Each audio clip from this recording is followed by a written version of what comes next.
Welcome back, YouTube, to more MSQ playthrough. We are on Elpis. We're just in a meeting with Hermes, Hethlodeus, and Elmitselk. Let's go ahead and hop into it. We're speaking with Memnon. And what have we here? Though you look like a person, your aether is quite thin. I assume you are familiar like Meteon. Is there something you need? This is MSQ. Could you teach him about Elpis? Ah, newly arrived familiar, is he? Very well. I should be glad to introduce our fair facility to him. As you know, it is mankind's duty to make the star a better place. As part of this duty, we employ creation magics to bring forth new life. However, we cannot simply release our works into the world, for it would lead to chaos. No. Any and all life forms must undergo extensive testing to determine their fitness to exist. Testing, which is conducted here in Elpis.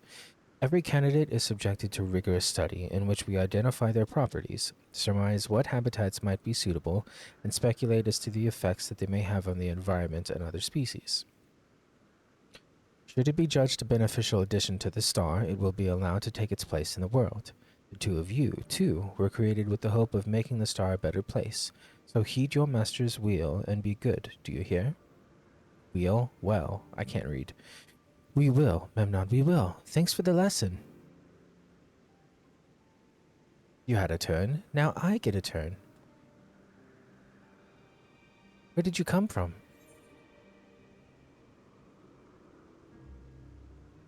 From a place far, far away. Then I probably don't know it. I don't know much about other places. But this place is important to you, I can feel it. Oh, my power, I haven't told you about it. A creation. Let's find a creation. One not being watched, then I'll explain my power.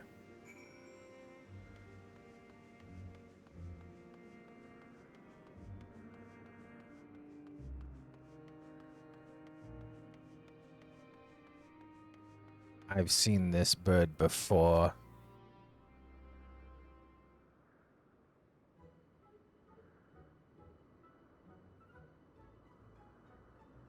Oh, this creation is perfect.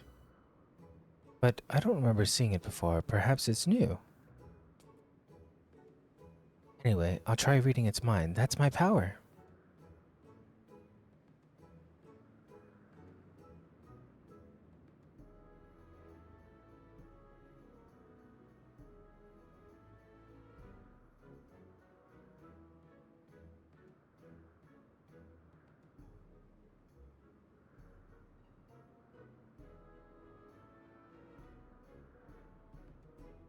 I can't read it. Or maybe there's nothing to read. Wait, please wait. I'll try again. With you this time.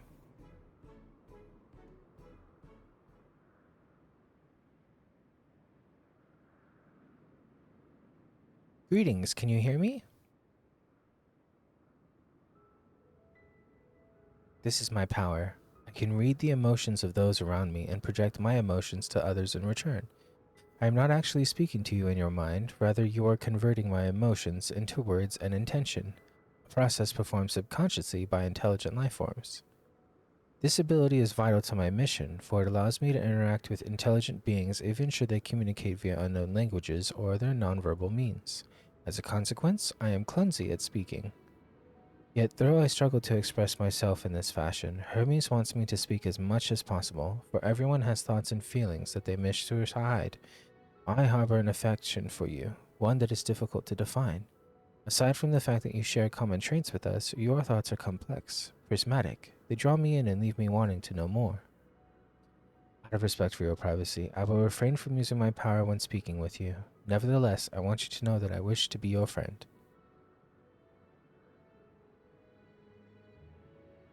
Did you hear me? Good. Now it's my turn again. So, what are you good at? Fighting.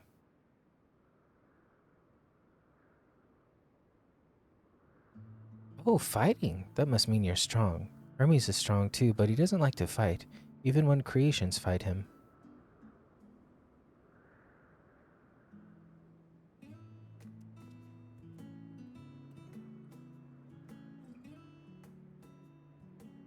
Hey, I think we might be bothering it.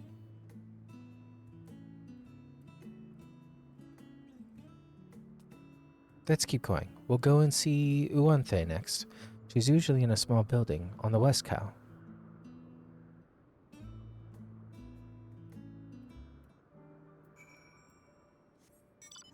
This is Emmett Selk's familiar.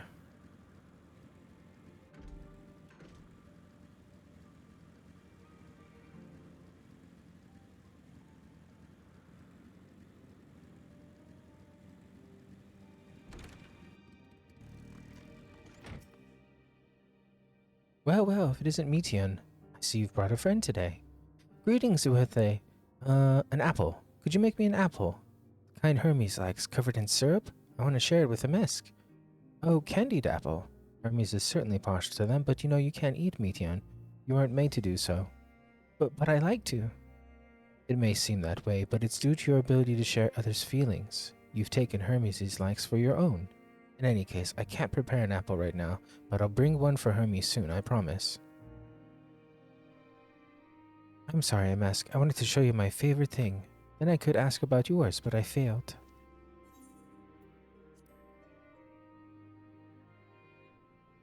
Oh, that's what you like. Yes, I can feel it too, your joy and happiness. And it makes me happy too. Thanks for sharing. Well, we've walked and talked a lot. Maybe Hermes has finished talking too. Shall we go and see?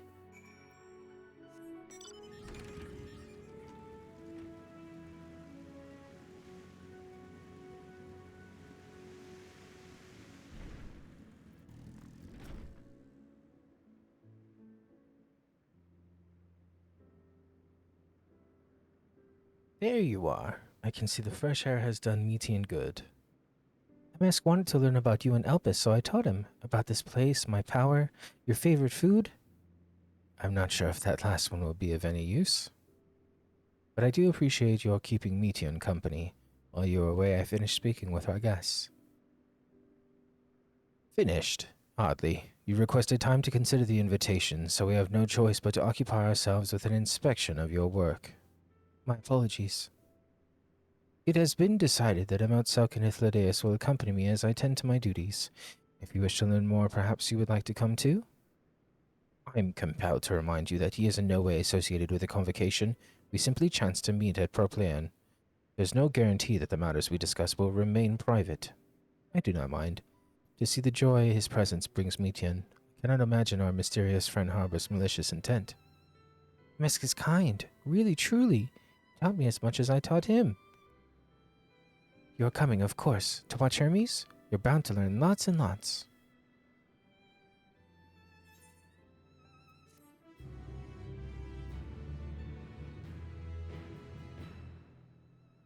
We got a chess piece. Ironwood chess piece. Let's see what this looks like.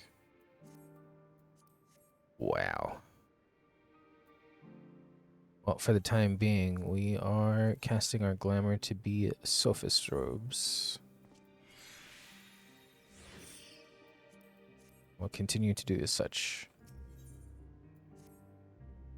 If everyone is ready, there are a few creations I need to check on. First, we shall return to the spot where we found our wayward Abystomo. Have care that when you step outside a hub, for there may be unruly creatures about.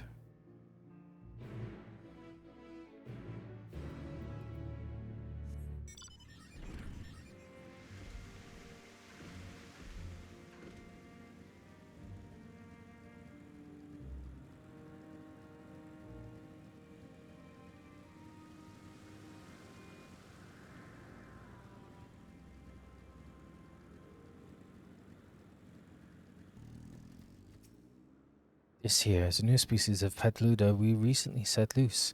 It has been doing very well, managing to maintain a stable existence thus far. If it can see its observation period to the end without issue, we shall release it unto the world. Tell me, do you know the difference between living beings and arcane entities? It is the presence of a soul. Yet the soul isn't something you can choose to have at will. No, it manifests only in those beings whose forms adhere to the laws of creation, that can endure on their own. Beings that do not fulfill this requirement, such as those spontaneously born of magic or natural phenomena, do not have souls. No matter how much it might resemble flora or fauna, if it lacks a soul, then it is considered an arcane entity. So you see, it is not for mankind to decide what is living. That domain lies beyond our manipulation, and it is hubris to assume otherwise. But come, let us assume. But let us head to the nearby beacon. I've received a report that arcane entities have gathered there.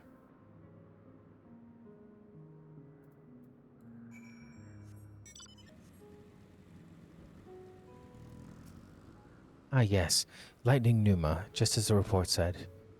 Although we call this structure a beacon due to its form, it is in fact a magical device. By manipulating the balance of elements, it keeps the Isle airborne and maintains the climate thereupon. In the course of its operation, it often sees an internal shift towards a given element.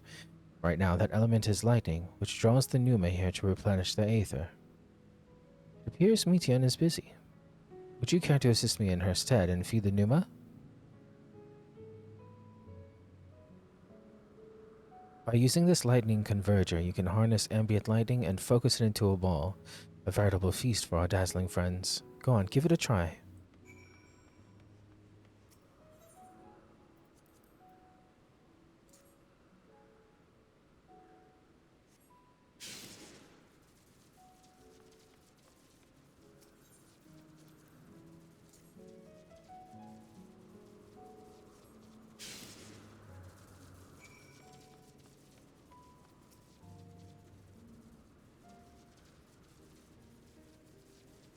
Perfectly done. Look.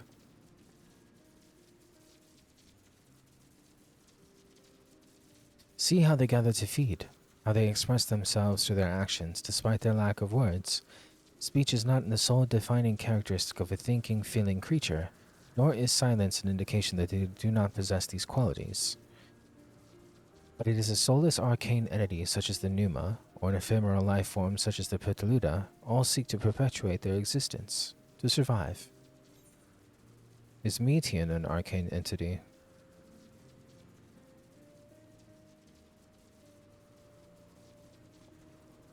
Good question. I can answer it from a theoretical standpoint, but it ultimately falls to the Bureau of the Architect to pass judgment. Those with exceptional vision, such as Hythlodaeus, may be able to ascertain her true nature. But to me, it doesn't matter. She is herself, and that is all I need to know. Oh, you finished already? I'm sorry, I was in the way.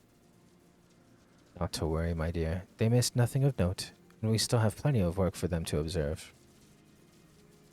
Next, we will head east to the Morning Dew. I need to speak with some observers there.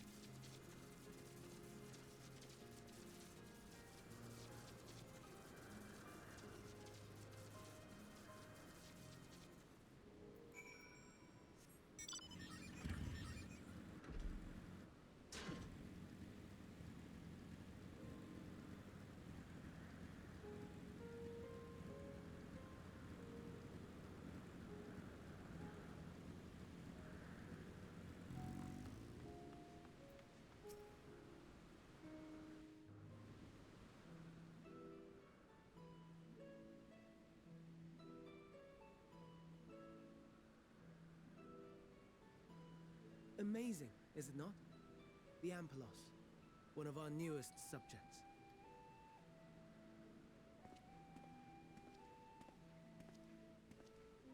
So, how are we coming along?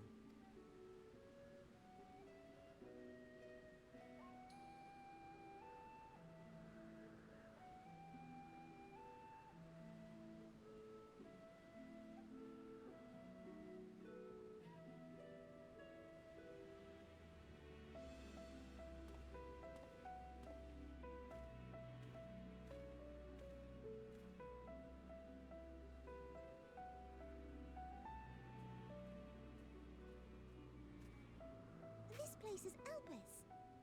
Those flowers. Elpis. Entelekis. Like me.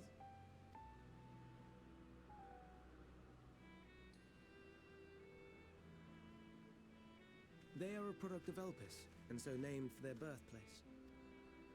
A happy accident, born of the hands of a former researcher who loved beautiful blossoms. Unique for how they change color, to reflect the emotional state of those nearby.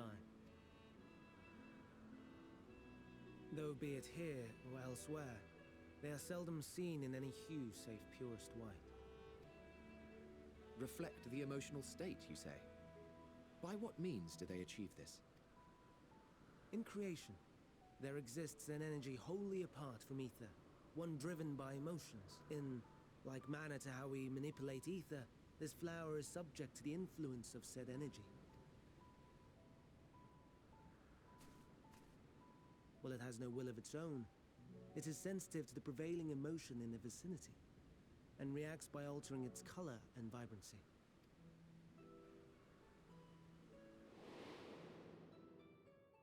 Akasha? It is one of the unseen energies defined by Harnish alchemical theory. Though a gross oversimplification, some describe it as an essence influenced by feeling.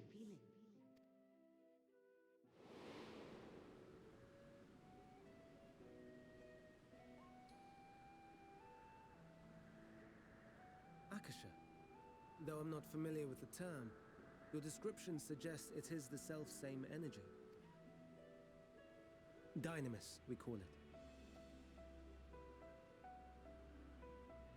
And those entities like the Elpis flower that have the ability to interact with this energy, converting emotions into tangible phenomena, are Antelekis.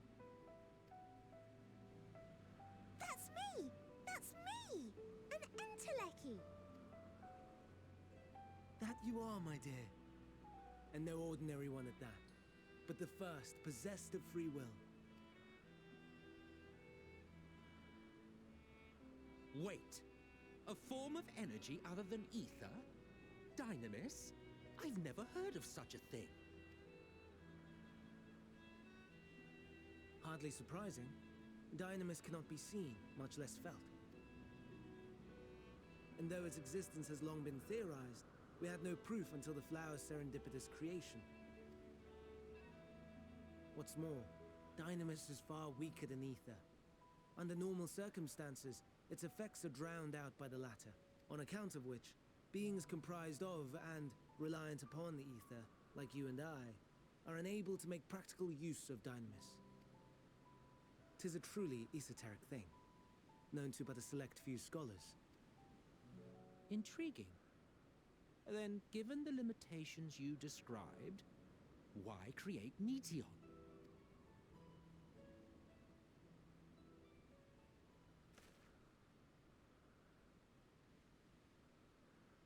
Our star, Aetheris, is especially rich in ether, so much so that its name is derived from it. However, when we consider all energy in existence here and in the vast space beyond, Dynamis may account for as much as 68.3%, the more abundant form by far. Were we able to control it, we could open the door to limitless possibilities. 'Tis not unlike a gently flowing stream, unable to break through the dam of ether barring its path. But if we could imbue the stream with the vigor of a raging river...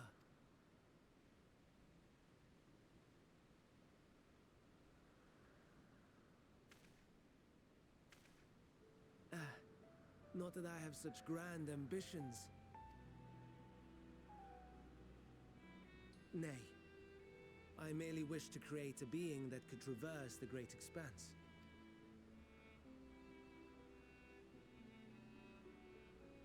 The relative scarcity of ether beyond the bounds of this star was a concern. And so, I looked to another source of energy by necessity.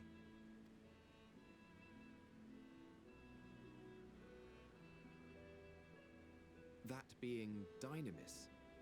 No wonder her ether is so thin. Precisely. Yours is thin too. Like an Enteleki.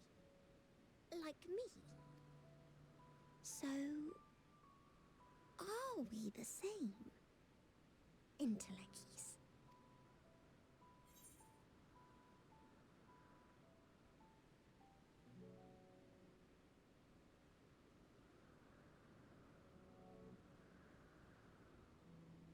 I don't see why I couldn't be one.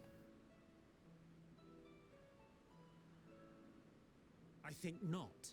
Your nature remains a mystery, but ere I reinforced you, you appeared to be little more than a common familiar, and a faded one at that. A deficit of ether alone does not an Enteleki make. It would, however, make it easier for you to interact with Dynamis. And limited though its influence may be, this quality could prove the difference between victory and defeat. You do well not to underestimate it.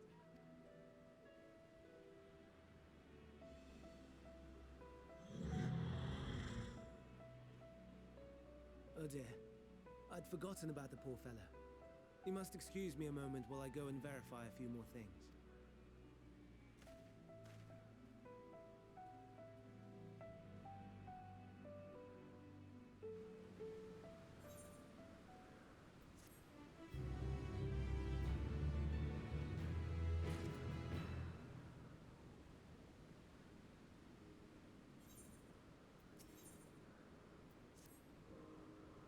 Not that I or anyone else would be able to make use of it even if we knew, but it irks me to discover that there's an entirely different form of energy, and no one told me.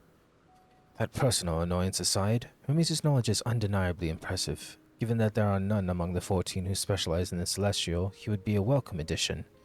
Assuming he can be persuaded to join, that is. I still can't understand his hesitation. What do you specialize in? Oh, you wish to know why Emmett Selk was chosen for the convocation. I should be glad to share the tale. It began when...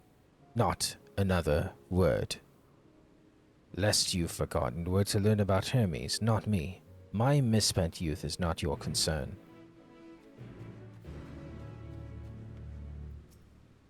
My apologies for the wait. I have inspected the Ampelos to my satisfaction. All is well with the creature, and I dare say it won't be long ere it is released unto the world. Another creation, however, reportedly isn't faring so well. Charbidus. That is what we shall tend to next.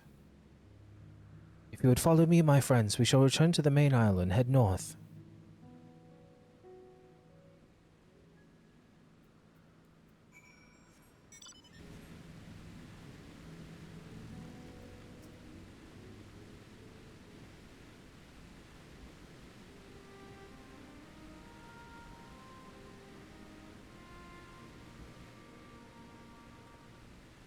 I understand there is a problem with one of the Charbdis. Yes, that's right. As you know, the Carabidis is based on a sea creature. Owing to adjustments to enhance its affinity to wind, it is capable of flight. The specimens created from the concept could all fly without issue, but a problem arose in subsequent generations. This third-generation creature was born with an etheric balance leaning strongly towards water, its aquatic origin reasserting itself, it would seem. The result being its affinity to wind is diminished, and it cannot fly. No matter what we try, we can't get it to rise, even the slightest bit. For such change to manifest in so few generations, I fear they are too unstable, flawed. With your permission, I will revert the creatures and recommend to the Bureau that the concept be revised. With its etheric balance leaning towards water, the Carabidis would indeed struggle to manipulate wind. It is too early to conclude that it cannot fly. Having failed at first, it may simply have developed a fear. I shall transform and fly with it, helping it to manipulate wind until it finds its wings. What? You needn't go to such lengths. You don't know. But of course not. Transformation is an art in which one manipulates a vast quantity of Aether to construct another body around oneself. In practice, this allows one to assume any conceivable form, thereby transcend the limits of one's flesh. Yet convenient though it may be, transforming in the presence of others is considered vainglorious in the extreme, as uncouth and unseemly as running about robeless, shameful. Am I to understand you make a habit of this? Nothing of the sort. It's just that when transformed, I can wield the wind and fly. It may seem excessive, but what is our shame next to the lives of these creatures? They deserve a chance, and we owe it to them to do all in our power. Be that as it may.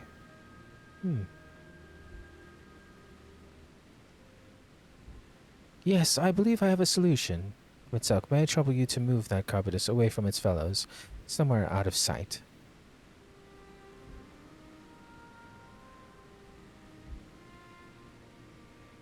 Meanwhile, I'd like the rest of you to help me prepare here. What mischief are you scheming now? No mischief, I assure you. I would but spare you the need to report to your colleagues that Hermes committed an indiscretion. So have a little faith and run along.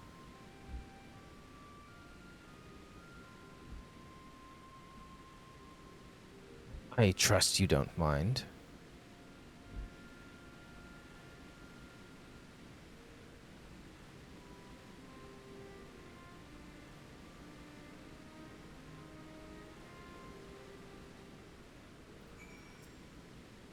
Metzelk is out of sight?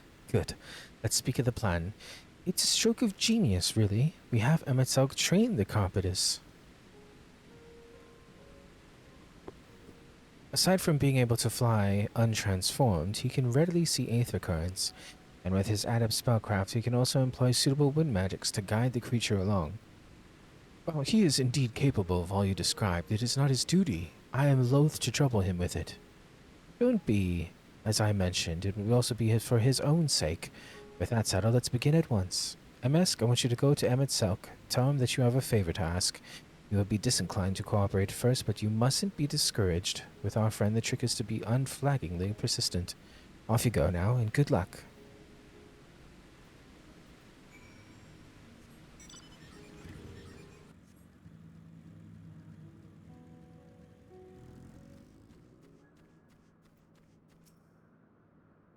Well, are your preparations for the scheme that is clearly not a scheme complete?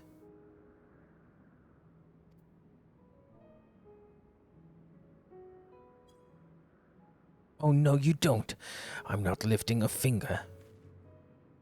I don't know what Aether is up to, and I will not be made to know. I refuse.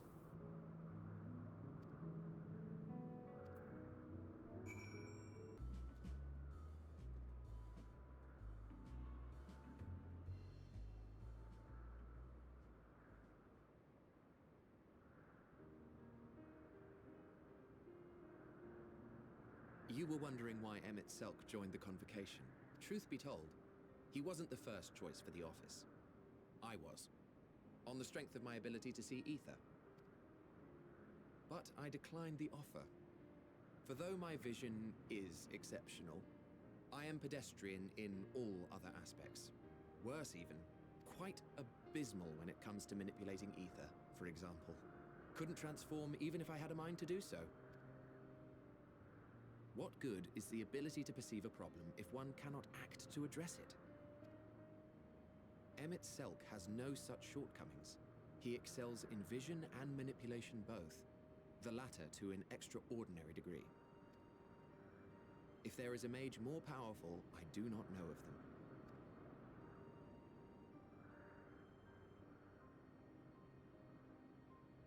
Thus did I recommend him for the office in my stead. And I wasn't the only one. Far from it. Countless others vouched for his skill and character. People the world over, to whom he had previously lent a helping hand. Oh, how surprised he was. Claimed he hadn't done anything remarkable for anyone. Modest to a fault. He deserved every bit of acclaim he received. Yet he may well have gone unappreciated were it not for a mutual friend.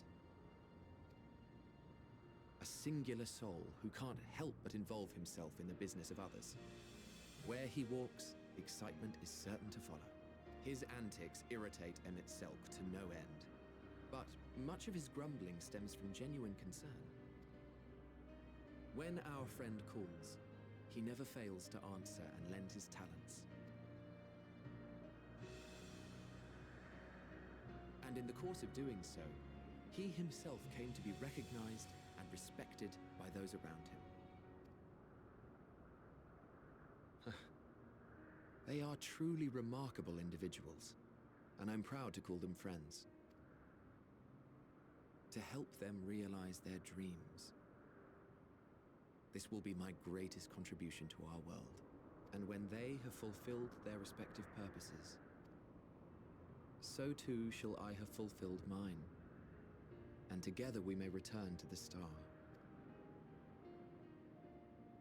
Look at me, spilling my innermost secrets. I can't seem to help it with you. I can only assume it is due to the color of your soul. I just don't understand how you can be so alike and yet so different. Well done, my pet. Well done!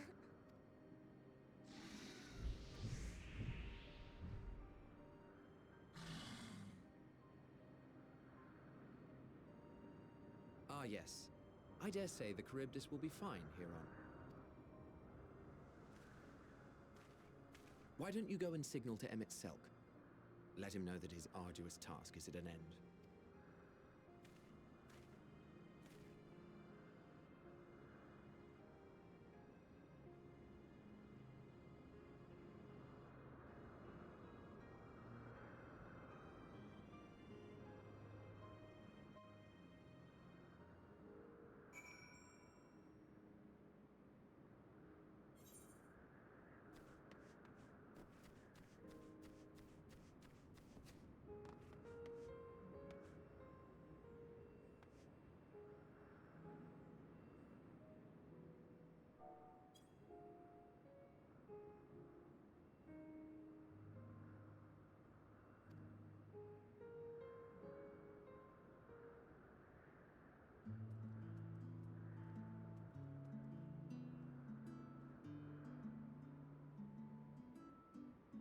No words to express my gratitude.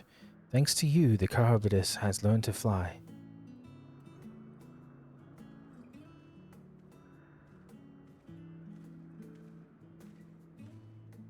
And MSQ and I could relax and have a pleasant chat.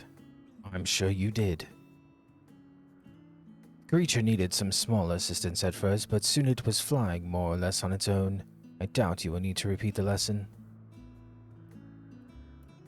That was truly impressive.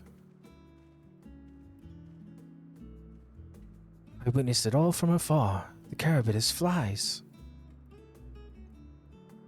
Indeed, with this we've proven that even a creature with skewed etheric balance is capable of flight.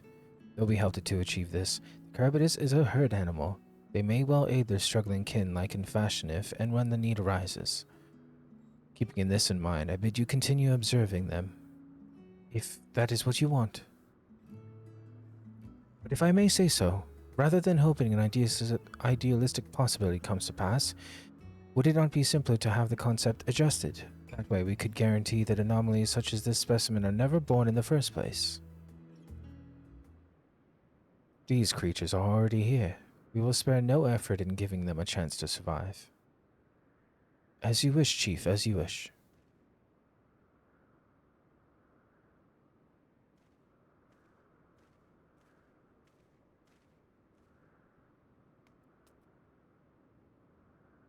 Hermes? I'm fine, don't worry. Well, that concludes all of my present tasks. Let us return to Anagnorisis for now.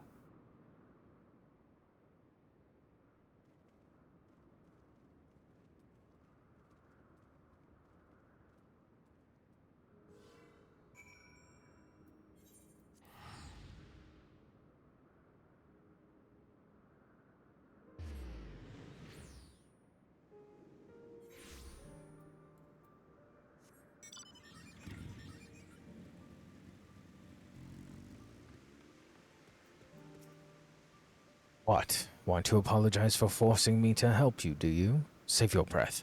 You didn't force me to do anything. I merely chose the most expeditious way to have done with an impediment to our business. What the fuck is that word?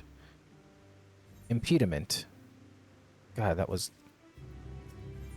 unnecessarily difficult.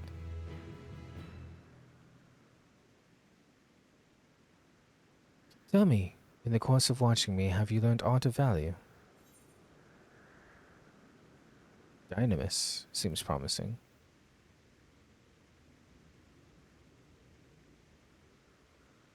Dynamis, you say? Curious that such an obscure phenomenon should be of interest to you. Chief Hermes, what good fortune to find you here. Is something the matter? The Lacan, I'm afraid it's done it again.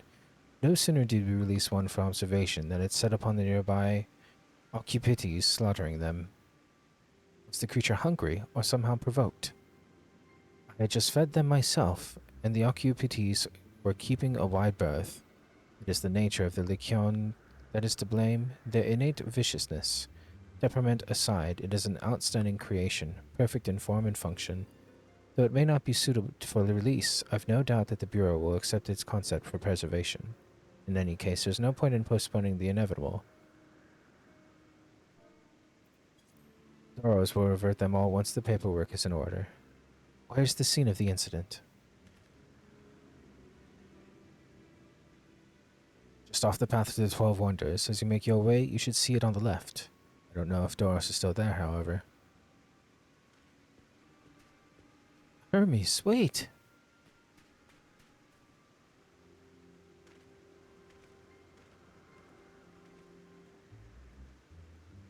If this is part of his work, then I would observe. We follow.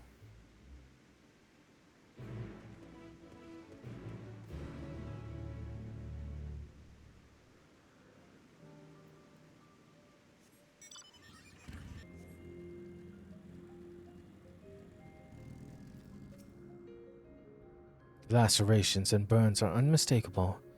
A Lachaeon was indeed responsible. But the creature is nowhere to be seen. Doros must have taken it away. The man makes his base at the 12 Wonders. I shall go and seek him out there. Silk and I will search the area for good measure, just to make sure the Lachaeon did not escape. My thanks. Let us meet at the 12 Wonders when you have finished. I will go on ahead. Please follow with a mask. Come, come. It's down this path and over the bridge.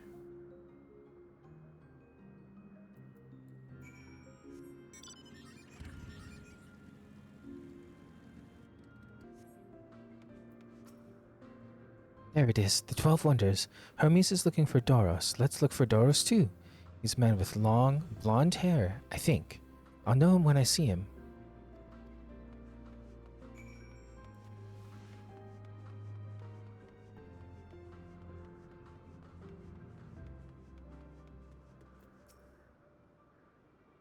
If you're with Metian, then I assume you're on an errand for Hermes. What can I do for you? Sorry, wrong person. We're looking for Doros. Ah, I see. We do have similar hair, so people often mistake us from afar. I hope you find him soon.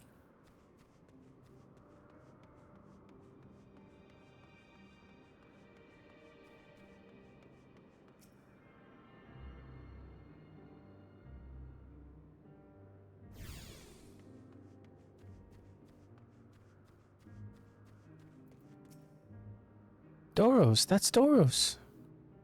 Well, now, if it isn't Metian, what brings you here?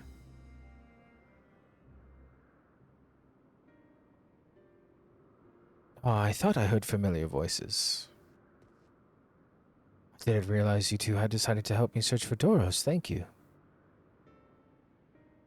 You're in charge of the Lycaeans, I believe. Where are they now? Out in the fields and restraints. Frenzied as they were, I couldn't well return them to Cthis. Once I'd been submitted a report, I'll see them reverted without delay. As he says, the beasts are indeed quite ferocious. You're one of the 14. What brings you here? Nothing you need concern yourself with, as you were. We've heard the news that a Lacan slaughtered occupities. As the observer in charge, you are of the opinion that they are not fit to be released. I am. Their abnormal aggression and exceptional strength makes for a highly problematic combination. Matters not where they are released. Lycaons would threaten other species and upset the natural order. Could it be that the specimens observed are an outlier? Highly unlikely. We've created a good many of them, all exhibited the same tendencies. Even when we used Kairos to begin with a fresh slate, their behavior was unchanged. Kairos? A memory reconfiguration system. The chief himself created it. It allows us to erase or alter memories that we may observe creations in different environmental conditions without needing to remake them from scratch. Quite impressive, and potentially dangerous, depending on the intensity of the Aether commissions. Pashtarat may wish to have words with you. Rest assured I've kept all values within prescribed limits, and to prevent misuse, its applications are limited to those authorized by the Chief Overseer. Do not misunderstand. To manipulate a subject's memory is an intrusive act I deeply abhor, but it is still preferable to execution. Come now, Chief. Let's not be so melodramatic. What was born of Aether is simply being reduced to its original state. I know the distinctions concern you, but we mustn't lose sight of the bigger picture, making rational choices for the sake of a more prosperous star. If a creation cannot be properly studied, even with the aid of Kairos, we remake it. If a creation is deemed a detrimental existence, we unmake it. This all for the greater good, and none question the necessity of such routine processes. I understand these things, I do. I would never think to unleash a clear and undeniable threat unto the world. Yet insignificant though their individual lives may be next to all creation, it is all the Lycaons have. Before we seal our fates, we owe it to these beings to exhaust all options to ensure that nothing has been overlooked. If you insist, let me provide you with a full report and we may take it from there. Would it be possible for us to attend this discussion, that Emmett Suck may better carry out his duties? By all means. Pray, show them to the meeting room.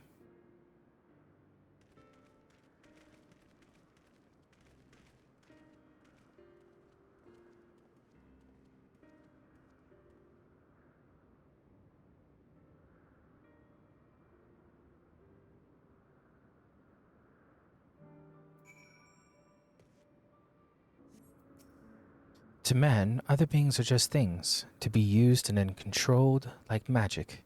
That's what Hermes told me once. I fear this discussion may take a while, during which time... Meteon, are you feeling unwell? It's not me, Hermes, it's you. I won't go to the meeting. I'll stay with MSQ. Loath though I am to impose, may I leave Meteon in your care again? I'm in your debt, if you'll excuse me. Can you help me with something? The meeting will make Hermes sad, and I want to cheer him up with a flower. Hermes likes flowers the most of all creations in Elpis. Most creations are expected to be interesting, or beautiful, or strong, better in some way. But flowers are different. They're designed to suit our emotions, what we feel and want to convey. Hermes likes that. I can't make flowers, so I'll search for one, and I want you to search with me. Let's start here, at the 12 Wonders.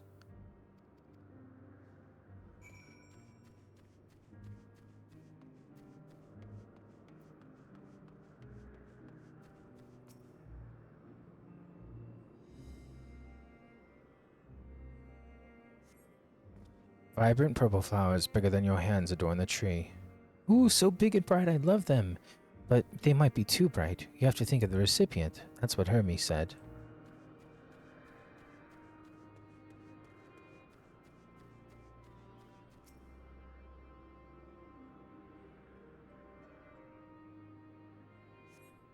A tall, slender tree rises before you. You crane your neck to look for flowers. No flowers. If there were apples, we could have covered them in syrup. Let's head outside next. Don't worry, we won't wander far.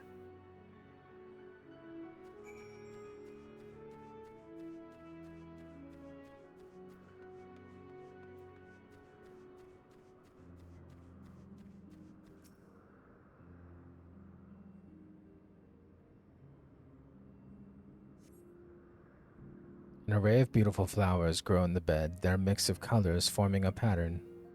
These would be better for Hermes, but they're hedged in. That means we shouldn't touch them. They're either under observation or poisonous. Any other place should be fine, though. Let's keep looking.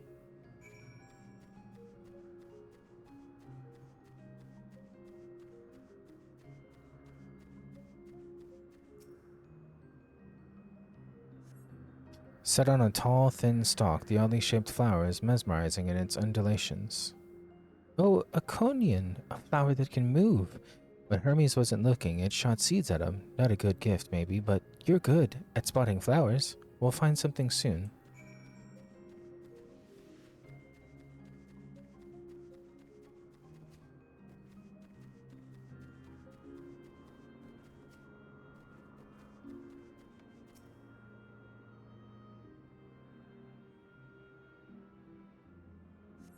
You spy nothing promising nearby, at best common-looking grasses with some tiny few flowers. Nothing around here. Over there, something big, huge.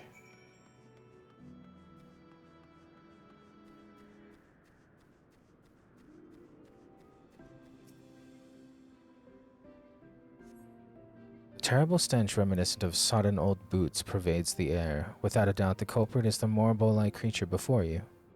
It's an Adonis! The things around its mouth look like petals, but the flowers are the orbs on its head. When Hermes inspected it, it swallowed him up. He didn't leave the room for days. What do you think? Would he like it? It's probably not the good sort of memory. So not this one either. Finding a good flower, it's harder than I thought. I'm sorry, but could we search a little more? Maybe as far as the fields over there. I'll pick something after that, I promise.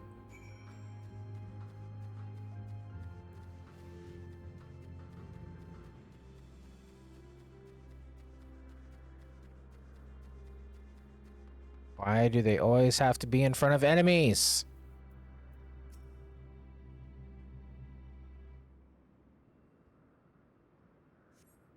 Lush green fields stretch out before you, ending where the sky begins. Oh, there's nothing.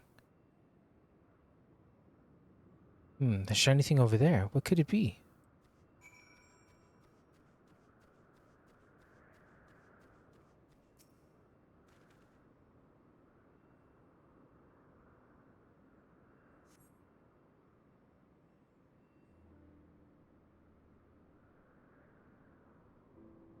Oh, Elpis flowers. They're here too. Hermes likes and dislikes them at the same time. Like me, they're entelekis. Like me, they feel his pain and turn dark. They're only for Hermes, though. For others, they're always white and bright.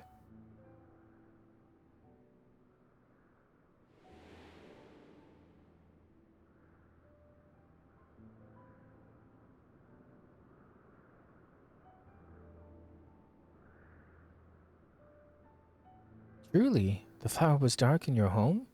Then do you have it too? A dark emotion? I've known the pain and sorrow of loss.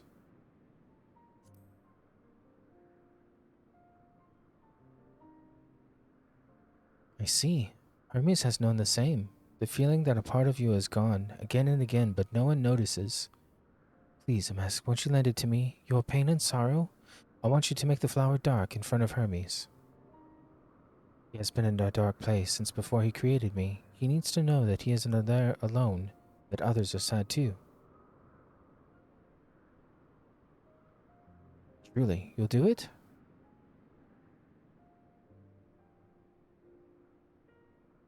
Thank you. Thank you. It means more to me than I can say. I can't wait to see how Hermes reacts. Let's go back and fetch him. Girl, don't you need the flower?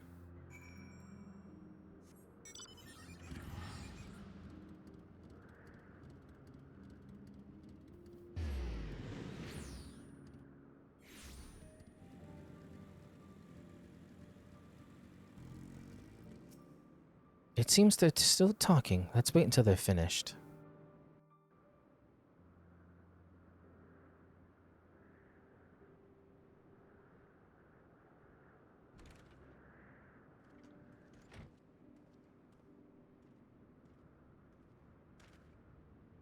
Hermes!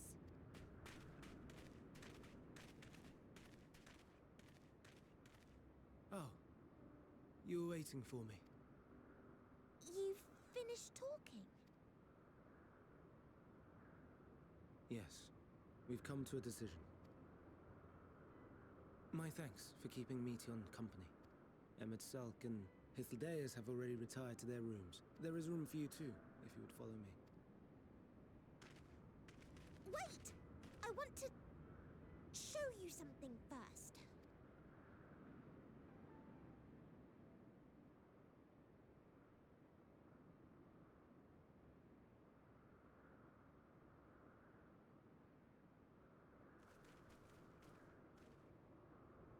Elpis flowers? Go on.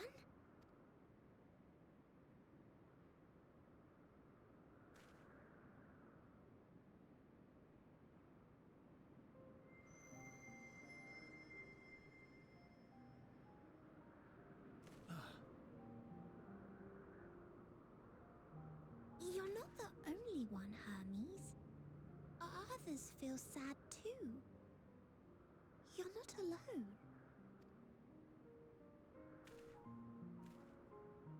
I see Mission has shared much with you.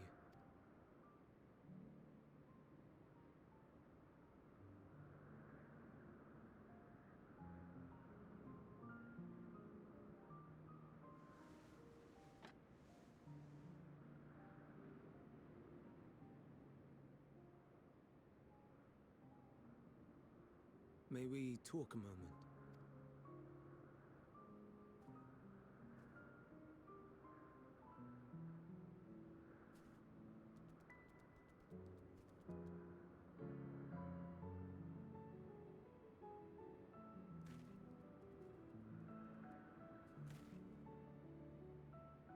I do not think it wrong that we live for the star, that we strive to make it a better place.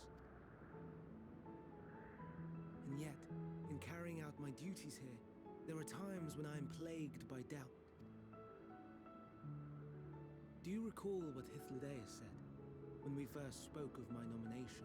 Death is the privilege of those who have fulfilled their purpose, a choice they embrace of their own free will, and when they depart, it is always beautiful. Perhaps it is, but only for man. Creations that he deems useless are discarded with nary a second thought, some scarcely born into the world, afforded a handful of breaths before life and potential are abruptly extinguished.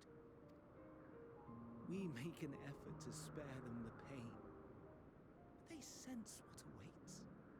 Rage and anguish and cower and fear, and it is not beautiful. Yet no one cares. No one. So fixated are we upon the duty that we do not pause to question the method. Pain and suffering, confusion and despair, writ plain in the eyes of those poor creatures. Yet no one sees. We turn a blind eye and carry on in blissful ignorance. Not amiss. And always, always the blossoms shine pure and white. A contradiction so blatant I could scream, want to scream. How can you all accept this aberration? And I wonder, am I the aberration for thinking thus? And I'm filled with dread. But now I know I'm not alone. Not the only one for whom the flowers weep. I won't ask what you thought as you kneeled beside the Elpis, or if you only did it at Metion's insistence. Nevertheless, I thank you. To know that you too have experienced suffering is a comfort.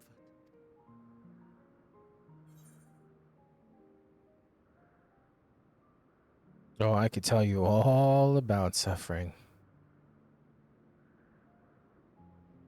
Lest you misunderstand, I derive no pleasure from your pain. It's just the fact that you are still here in spite of your suffering gives me heart.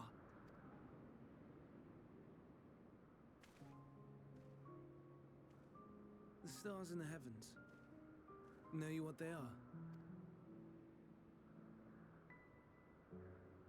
Though it is too far to tell, each glittering light could be a world not unlike Aether's. A world filled with life. So many stars, so many lives. For us, there may be no higher purpose than to live for our world. But what of the other living beings out there? What is it that gives their lives meaning? That drives them day after day after day? To pose that question to our undiscovered cousins, I created beings of Dynamis, who can traverse the vast emptiness between the stars. Meteion and her sisters. Sisters. She has a great many of them, and they have already departed on their journey, traveling to one star and then the next in search of life, as one might expect. Exploration on such a grand scale is rife with difficulties, and thus far I've naught to show for it. But I have faith that we will make some manner of discovery ere long. And when we do, I should be glad to share our findings with you, in gratitude for your kindness. It's getting rather late. We had best find our beds.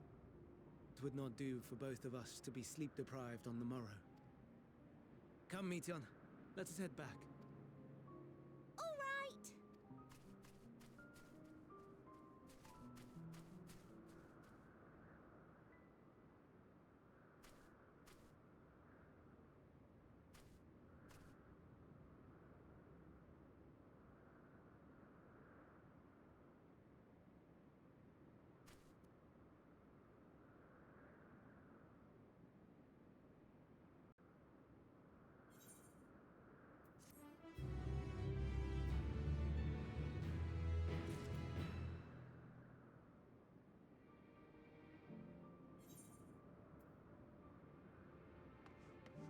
Interesting and interesting. So he's already sent. So here's my thing: is that when Hythlodaeus posed the question to Hermes why he hasn't put, sent in the requisite stuff for Median, he said he just hasn't done it yet, and he thought it was too early. But he's already sent sisters of hers to try to find other stars.